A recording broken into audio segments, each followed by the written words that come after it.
Assalamualaikum warahmatullahi wabarakatuh. Perkenalkan nama saya Puji Pamungkas dari kelas karyawan Universitas Aisyah Yogyakarta. Di sini saya akan menjelaskan tentang agama, sains, dan Tuhan. Bahkan kita memandangnya dari pandangan agama Islam. Islam memandang sains merupakan suatu ilmu pengetahuan yang digali dan dicari keberadaan dan kebenarnya, agar umat Islam dapat mengetahui kebenaran dan peradaban Sang Maha Penciptanya. Segala ilmu yang terdapat di dalam alam semesta ini sebagai anugerah Allah yang agar manusia mampu mengolah dan memanfaatkannya sebaik-baiknya. Dalam Al-Quran diturunkan kepada umat manusia sebagai petunjuk untuk dapat menyelesaikan sebagai problema yang dihadapi oleh manusia.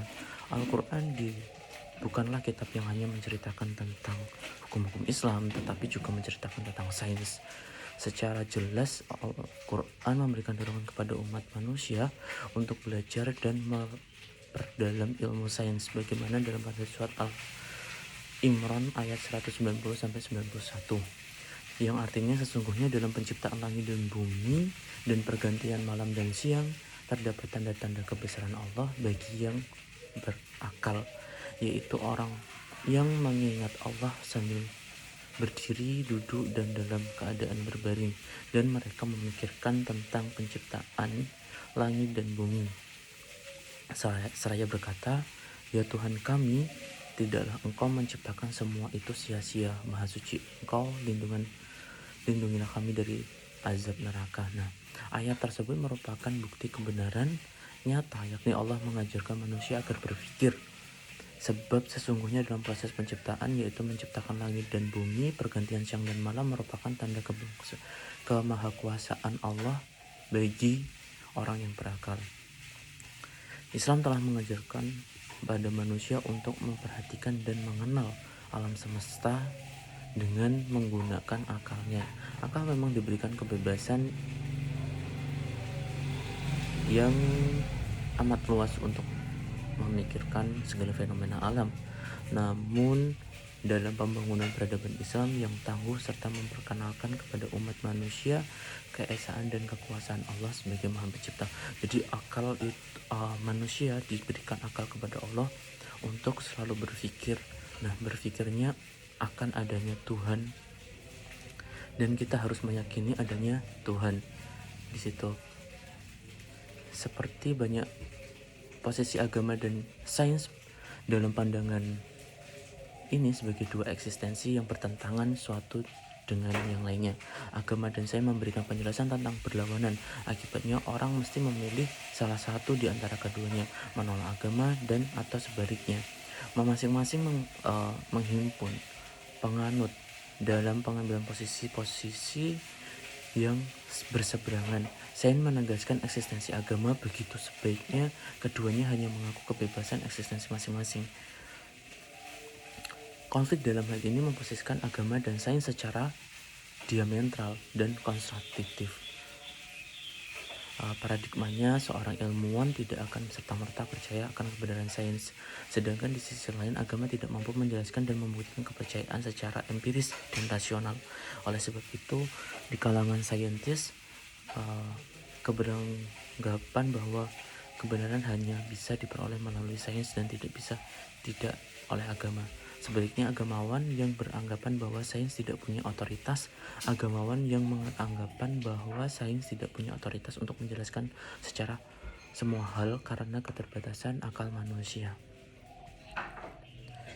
Salah satu bentuk dialog adalah perbandingan metode-metode bidang yang memperlihatkan kemiripan bahwa ketika keberadaban yang diakui walaupun ilmuwan pengetahuan agama kurang lebih independen, bisa saja terdapat analogi yang menarik secara konsep-konsep yang spesifik dalam kedua bidang. Menurut bahwa persahabatan antara agama dan sains adalah kerjasama di lumpuh dan si buta. Sains betapa kontroversinya agama akan berlaku di tempat kedudukan dan hanya bisa melihat hal sekitarnya. Kedepannya anggapan untuk pertemuan ranah kedua, ranah yang besar adab keduanya seolah-olah membaur dan kehidupan sehari-hari, tidak dapat dipilih-pilih antara keduanya. Agama dan sains sesungguhnya saling memerlukan dan lengkapi antara keduanya. Agama dapat membantu dalam mengembangkan wawasan keilmuan sains, sedangkan sains memberikan bukti fakta tentang wahyu agama, sehingga dapat meningkatkan keimanan manusia terhadap agamanya.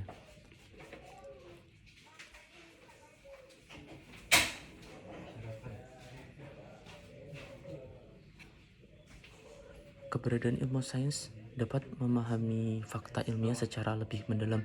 Ayat-ayat Al-Quran menjelaskan tentang menciptakan alam semesta dan benda-benda yang ada di langit bumi semata-mata untuk menarik perhatian manusia kepada kekuasaan Allah.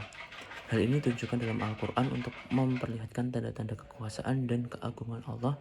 Selain itu, sebagai bukti peradaban Al-Quran, terdapat keyakinan akal pikiran manusia untuk lebih beriman kepada Sang Maha Pencipta.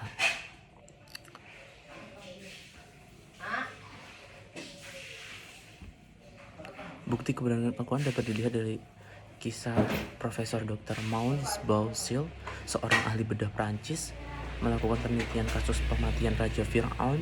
Bucaille mengingkari kabar bahwa Al-Quran menjelaskan kisah tenggelamnya Fir'aun dan ramalan terawetnya mumi ini setelah ia tenggelam di lautan.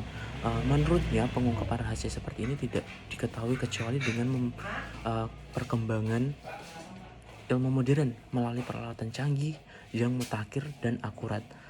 Ketika dialog dengan ilmuwan muslim, seorang ilmuwan muslim menyampaikan bahwa Al-Quran kepada Bucaille, yakni Quran surat Yunus ayat 92 yang artinya, maka pada hari ini kami selamatkan jasadmu agar engkau dapat menjadi pelajaran bagi orang-orang yang datang setelahmu. Tetapi kebanyakan manusia tidak menghindarkan tanda-tanda kekuasaan kami. Nah, ini menurut Syihab, penyelamatan Fir'aun itu bertujuan sebagai pengajaran bagi siapa yang hidup dan mati setelah menyelesaikan jasad, tetapi dirinya sejak kematian itu sehingga kini telah disiksa dan pada hari kebangkitan nanti akan mendapatkan siksa yang lebih keras lagi.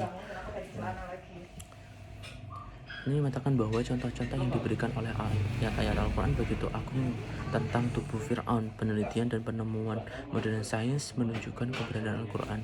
Peristiwa ini merupakan pelajaran bagi generasi yang sudah supaya mereka beriman kepada Sang Pencipta. Sekian dari saya. Wassalamualaikum warahmatullahi wabarakatuh.